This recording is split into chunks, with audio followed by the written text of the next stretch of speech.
Hello guys, പതിവ് പോലെ രാവിലെ എഴുന്നേറ്റേ.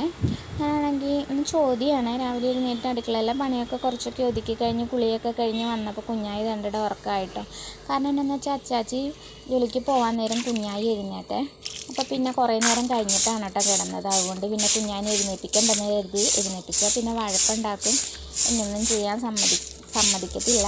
അപ്പം ഞാൻ വിചാരിച്ചു എഴുന്നേൽപ്പിക്കണ്ട, ഇന്ന് ഞാൻ തന്നെ അത്തയിടാമെന്ന് കരുതി പൂക്കളൊക്കെ എടുത്തുകൊണ്ട് വന്നിട്ടോ. ആ പൂക്കളൊക്കെ എടുത്തുകൊണ്ട് വന്നപ്പോൾ ദണ്ടിടാൻ മൊത്തം കട്ട പിടിച്ചിരിക്കുകയാണ് കേട്ടോ. ഇത് ഫ്രീസറിൽ വെച്ച് പോവാട്ടോ. അതൊന്നും നമ്മൾ ഇത്ര കട്ട പിടിച്ചിരിക്കുന്നത് മൊത്തം അളിഞ്ഞിരിക്കുകയാണ് കേട്ടോ. ഒരു പൂ പോലും എടുക്കാൻ പറ്റില്ലാത്ത രീതിയിൽ നമുക്ക് ഗൈസ് മൊത്തം പൂക്കൾ കട്ട പിടിച്ചിരിക്കുകയാണ്.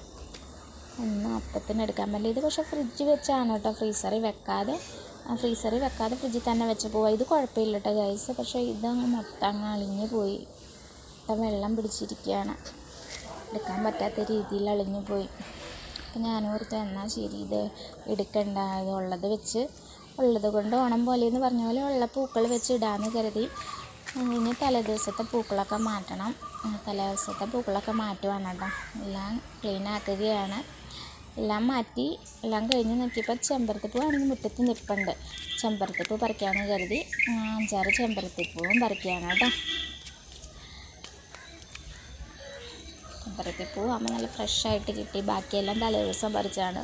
ചെമ്പരത്തിപ്പൂ മുറ്റത്ത് നിൽക്കണ കാരണം ഇത് മാത്രം അന്നേരം ചെന്ന് പറിച്ച് എല്ലാം കഴിഞ്ഞ് എല്ലാം സെപ്പറേറ്റ് ആക്കി കഴിഞ്ഞപ്പോൾ നോക്കൂ ഗൈസ്, ഒരു വെള്ളപ്പൂ ഇച്ചിരി കുറവുണ്ട്. തലേദിവസം പറിച്ചാണ് കേട്ടോ. അന്നേരം ഒരു അത്തേന്നും ചെമ്പരത്തിപ്പൂ മാത്രം എടുക്കാമെന്ന് കരുതി ഫ്രീസറിൽ വെച്ചത്. പക്ഷേ ഇത് എടുത്ത് കഴിഞ്ഞപ്പോൾ ശരിക്കും അങ്ങ് കുഴഞ്ഞിരിക്കുകയാണ്.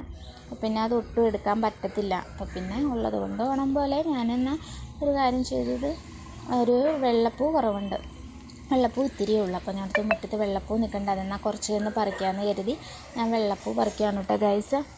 വെള്ളപ്പൂ പറിച്ചുകൊണ്ടിരുന്നപ്പോൾ കണ്ടിട്ട് അച്ചാച്ചി പണിക്ക് പോകാനായിട്ട് രാവിലെ പൊതിയൊക്കെ കെട്ടി പോയതാണ്. പക്ഷെ പണിയില്ല, തിരിച്ച് വന്ന്.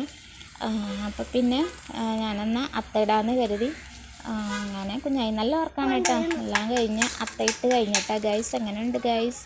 അത്തയിട്ടുകൊണ്ടിരുന്നപ്പം കിച്ചുമോനും കൈലാസും കല്ലും കൂടി വന്നേ. അവർ കൂടെ ഉണ്ടായിരുന്നു ഇട്ടുകൊണ്ടിരുന്നത്. അപ്പോൾ അവരവിടെ വന്ന് നിന്ന് എല്ലാം കഴിഞ്ഞ് അത്തയിട്ട് കഴിഞ്ഞപ്പോഴാണ് ഒരാൾ എഴുന്നേറ്റ് വരുന്നത്. അപ്പോൾ ഞാൻ ചോദിച്ചു, അത്തയിട്ട് കഴിഞ്ഞപ്പോഴാണ് എഴുന്നേറ്റ് വന്നതെന്ന്. അപ്പോൾ ചേട്ടായിമാരും ചേച്ചിയും നിൽക്കണം കണ്ടിട്ട് അവിടെ നിന്ന് അവർക്കൊന്നും ഇല്ലാന്ന് കേട്ടോ. എല്ലാം കഴിഞ്ഞ് ഞാൻ രാവിലെ പോകാൻ വേണ്ടി റെഡിയായിട്ടോ ഗൈസ്. നോക്കി ഗൈസ്, നല്ല മഴയാണ് കേട്ടോ. മഴയാന്ന് പറഞ്ഞ് ഇന്നത്തെ കാര്യമില്ലല്ലോ, ബസ് കിട്ടത്തില്ലല്ലോ.